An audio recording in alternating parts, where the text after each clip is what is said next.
Welcome to another episode of Let's Sing It. What's self-love got to do with it? And apart from that title making me laugh, I do find that it's descriptive of what I'm proposing to be like the solution to the problems that you have. And I say problems because so many of our problems are just a result of wrong thinking, and the solution is to align with awareness of what of what and who you truly are. I am HO, and that to me is awareness of your divinity, you as an expression of consciousness, of God, of all that is.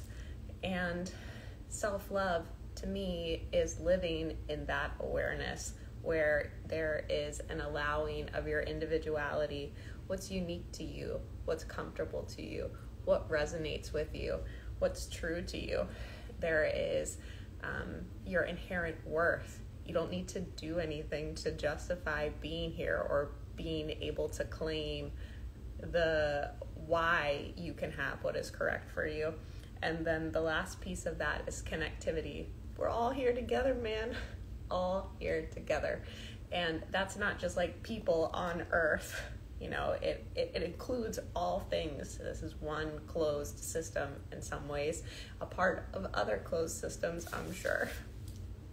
So today I am responding to a prompt someone put in a YouTube comment, which I appreciate. I do love to respond to prompts. And the prompt was speaking to layers of the layers that we pick up in response to or from the media, our families, our communities, basically the conditioning that hides, covers our true self. And so when I say it hides, you see what that means. You see what's implied there. It means that your true self is always there, untouched, whole, correct. And what this is always, I don't want to do the fist, we'll use my rock, which matches my shirt today. This is the one that always wants to come live. I don't know what the deal is. I don't even know what it is. It does kind of look like a chicken nugget, though. It's not, as far as I know, unless it's like fossilized. Anyhow, so your true self is always whole. This is, period. And then what we're looking at in healing is removing the ideas that it's not. That is what self-love is. It is the recognition that this is always whole and these are not you. And yet, because all things are a part of the system, they kind of are too. And so in these series, my new series, there's this one, there's We're All Here Together, and there's Let's Be Real about healing. All of them, all of them have a component where I'm validating the paradoxes of being, where I'm saying like, yes, no, of course. While you are transitioning from your old way of thinking to a new way of thinking, you likely find, or new way of being, one paradigm to another, the conditioned human paradigm, what is approximating or trending towards wokeness, ascension. You will find over here things are either or. In the old paradigm, your mind can say this is good, this is bad, this is right, this is wrong, this is hot, this is cold. As you come towards what is real and true, you find that it is all things at once. There is a relativity to language, even when we're using something like hot or cold, where hot relative to like the sun, or hot relative to like the 30-degree temperature you had yesterday outside. You know what I'm saying? So language takes our experience and then abstracts it into a way that we think that we know what's happening, and it's that thinking that we know what's happening that really creates those problems I was talking about. It's just misperception. And the greatest misperception is the misperception of separateness, which is basically saying you are apart from life. Rather, one way to think about oneness is behold the body. The body has a hand that's separate from the other hand, connected to the same body. Behold, the body has a heart, has heart cells, has all separate, all one. You can't have one without the other. So the layers, maybe we're going to do this one in parts because I want to keep them a little bit shorter. So the layers of filtering that cover your true self, where do they come from? What are they? And I think the question, which I really liked, that was at the end of the prompt, was like, what can you do about it? How do you know who you really are? I think that was the language. And what's tricky or trippy about real healing, and I'll distinguish real healing from healing viewed through a conditioned lens, and that healing viewed from a conditioned lens still implies time, an idea of the self, and almost a idea of doneness. And going back to the paradox theme, I think I talked about this yesterday or sometime recently, where while you're never done, sometimes there's like an experience of like completion, and yet like that completion opens up to more. And so feeling like there is a destination isn't wrong, it's just not the whole way right. And that is really, the crux of walking the middle way, the paradoxical being in duality, is that like there is and there isn't, and allowing that to be true, both things to be true. So with, this who are you really, kind of like coming to this point of who you are, it similarly has kind of like a doneness to it, and yet like not quite, in that it continues to expand and move from there. So I've been thinking, and I think I talked about this when we looked at lonely, that there is a part of that, like, what am I not, what am I, that's like real and unreal. So you have, good morning. You have a part today I am talking about, I should have put this in my little header. Today I'm answering a prompt around how do you remove the layers of conditioning that aren't you, and how do you know who you really are. So there is the stuff that's on top of your true self that is not you, and those to me are adaptations of being sorry maybe I'll put a picture of it in my story. I just looked over and I have a stuffed bear, and it's kind of like low riding on the couch right now, like looking at me. just like caught it out of the side of my eye, made me giggle, because it's like, oh cool, like my dream, a real live audience. All right, so there is a part we're looking at, like what's not real, and those are adaptations of being and perceiving in fear or limit. So you have what is quote unquote true, like child of God, pureness, correctness, wholeness, all the stuff I was saying. And then you have ideas about how to operate in life that don't include that awareness. The awareness that I am, the awareness that I am source, which means that you don't need to get stuff because you are it. Being,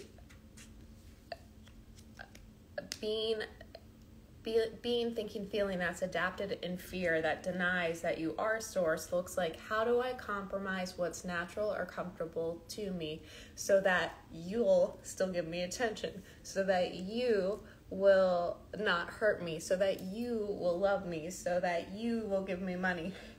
That to me is what is unnatural. And so when we're looking at like, who are you really? You are what's natural to you. Yesterday I talked about a way to think about it is, yesterday's broadcast was, what was that calling it? It was a we're all here together. It's got like a big, it was kind of like, is it going to be okay?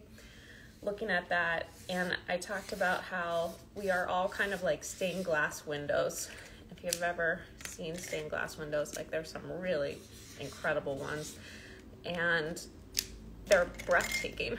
God, I love the visual arts. I love colors.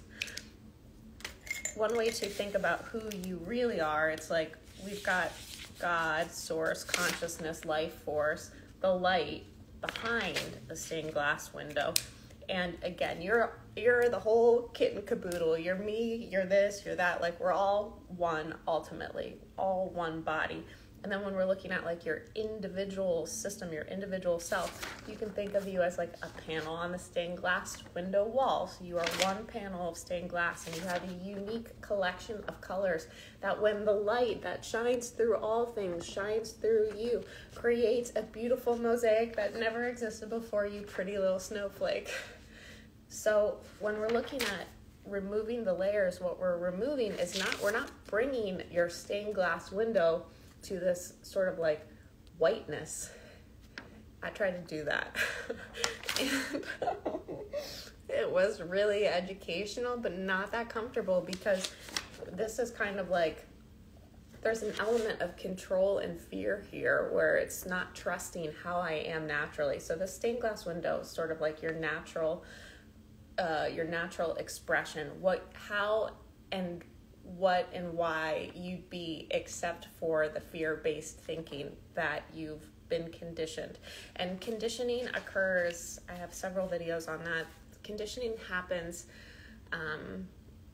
it's kind of like you're exposed to things, and then I think I break it into 3 parts. You're exposed to things personally, and you derive what is real and true and correct, and kind of conditioned in that way. So you can be conditioned to think that you're not enough because of the world around you, like your immediate family environment. Then there's conditioning that we have at kind of like the micro level, which is like your family. What is normal to them? What do they talk about? How do they talk about things? What do they perceive as valuable? Then you have like cultural humanity conditioning. And all of that kind of still exists in an energetic field. And so you're not necessarily like, I mean, at school is heavy conditioning. School is heavy conditioning, and not just conditioning at like, what are you learning, but how are you learning? Why are you learning? What are you learning? Who is learning? All of that is conditioned as well. And we get conditioned by the media. By television, by film. And again, it's not just what's being said, it's that it's being said. When we choose to speak to something, we say it's important. And just that selection out of the range of possibilities conditions how we focus. We get conditioned by watching people interact. A child, if you think of how a child learns, it's basically mimicry. It's modeling. It's not what you say, it's what they see. And they even learn that when you say stuff that's different than what they see, that is a way to behave. And when we're looking at like, what is your true self, it's not that. True self is having all these pieces exist.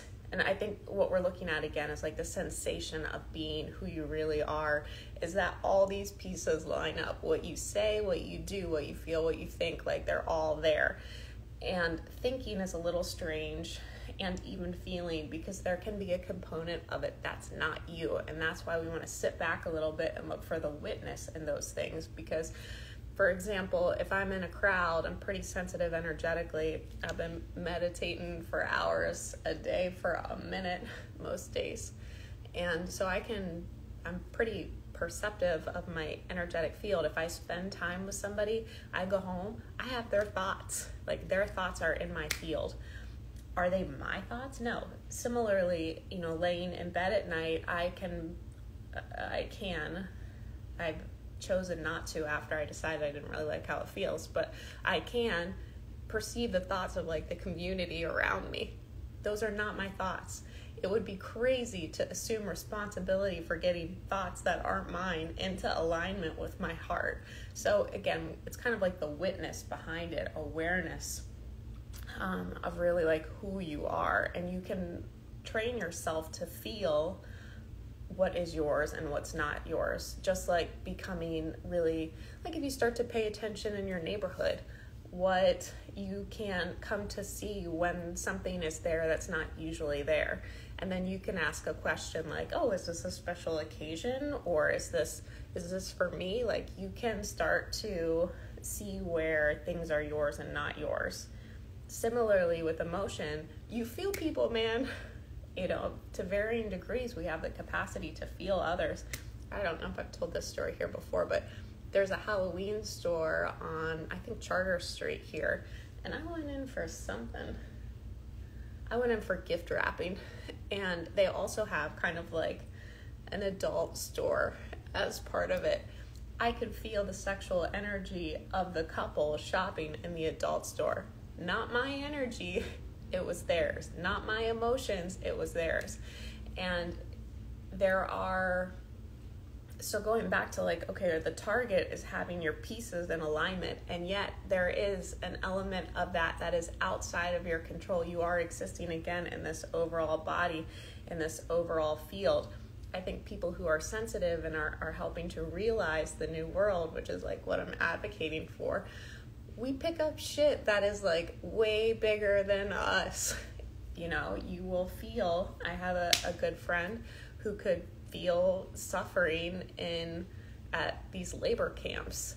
When the earthquake in Turkey happened, I witnessed, I saw and felt the pain of the people that were there. Not because I was looking at the news. I don't look at the fucking news because I think the news is crazy. I felt it, like I saw it and I felt it. And so when we're looking, it's kind of like you have this whole self and then you have your individual self. And when we're looking at alignment, it is a little tricky because, again, you're witnessing thoughts and feelings that aren't yours. So when we're looking at, like, who are you really? You are the witness and you are the being and you are all things. But I think when we ask that question, who am I really? When we're looking to remove the layers of conditioning, what we want to find is a sensation of like, this is me. It's freedom. It's power. It's being out of fear. It's feeling in harmony with yourself. It's feeling like knowing that you are doing, like, you're playing at your best. And sometimes that best waves. When we're looking at the layers of conditioning, a heavily conditioned layer is the idea of continuity, consistency. We learn that from production lines. We learn that from corporate type thinking that is not natural, which is not real. Humans have so much variability. All of nature does. There are seasons, there are flows, that you respond to different stimulus. You are not to be the same person every day, Jesus Christ, and your whole life will move like that.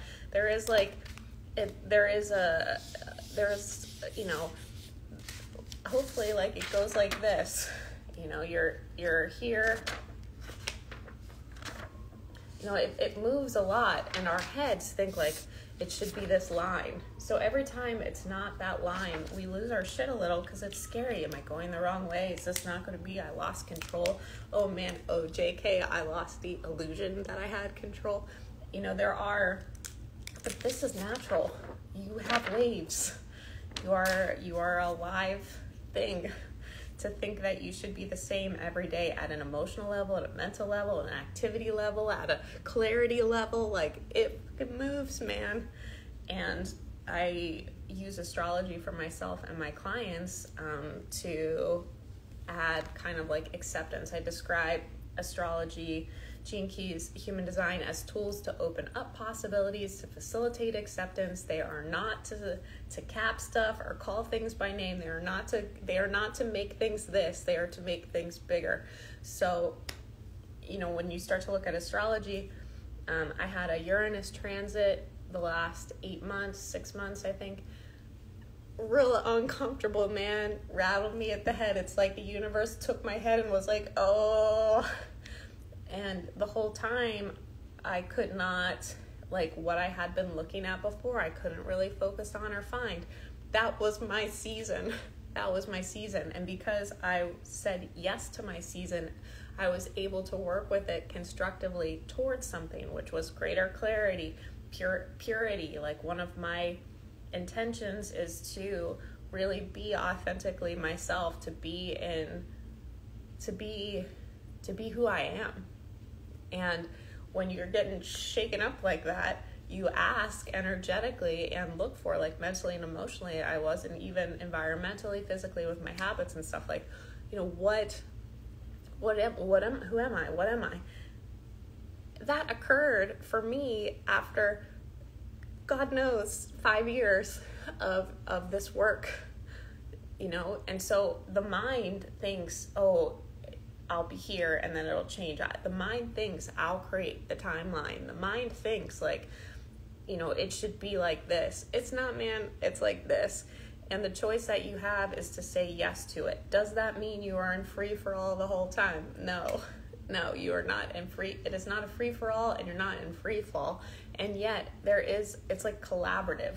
So you kind of work one leg, and like life, God, the universe works the other leg. And if you're if you guys are trying to go different directions, it's not really going to work for you.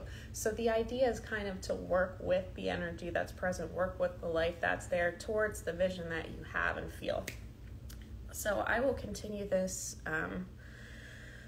this discussion. I really appreciate the prompt. Thank you again. And to recap, so today what I was speaking to was the idea of like the layers of conditioning and identifying who you really are. And we covered a lot of ground, and one of the main points is that I am source, I am God, I am, you know, divinity, I am life force, I am the universe, I am a part of all things. And then looking at how that shines through uniquely in your own sort of unique color scheme. Like, this is who you are naturally. So it's not about trying to be God, it's about allowing you to be who you are. So what is naturally, how are you naturally moved? And when we're looking at conditioning, it can kind of like interrupt that, and you get confused because your brain is a big part of how you think. Your brain holds all the ideas, and so it can be like it's like shotgun type stuff where it's like, you know, your brain thinks like make lots of money, and then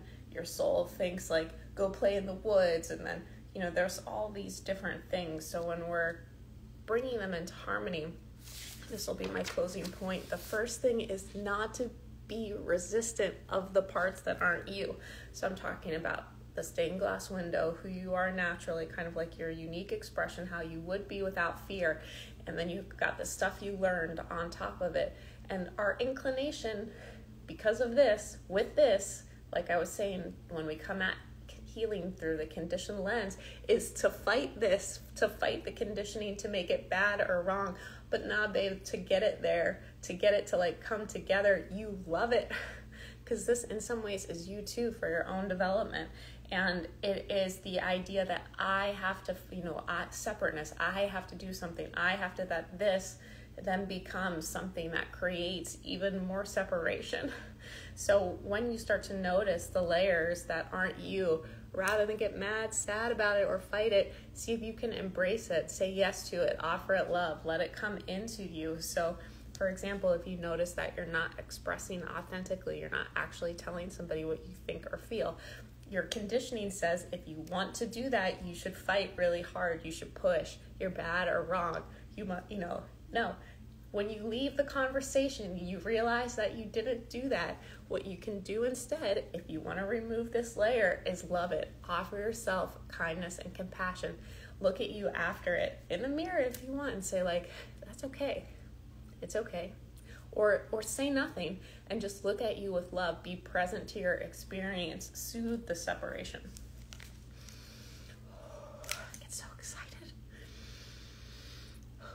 Okay, and then I also talked about the paradox, because again, like I said, there is this sensation of like who you really are and what is natural to you. It's being real, essentially. That's why I called that one series Let's Be Real rather than Let's Be Healed, because it's about being really you, and really you is not the way you think. It's not this like Jesus type perfection. Oh, I'm always be right. I'm always get right. I'm going to always be in clarity. I'm going to always be in power. I believe, I hold in my heart and have had experiences of it that can be true. Like I'm going to hold for humanity that we can live in the awareness of who we really are.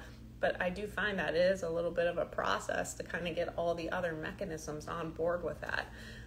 And that's to say, like, being real is being accepting of your human experience, and through the acceptance of it, through offering it love, just like I was saying about these layers, you see it as God. You see it for what it is, and then it's realized as that and becomes that. Okay, I really appreciate everybody who comes out and watches and comments, and if you aren't subscribed on YouTube, please do.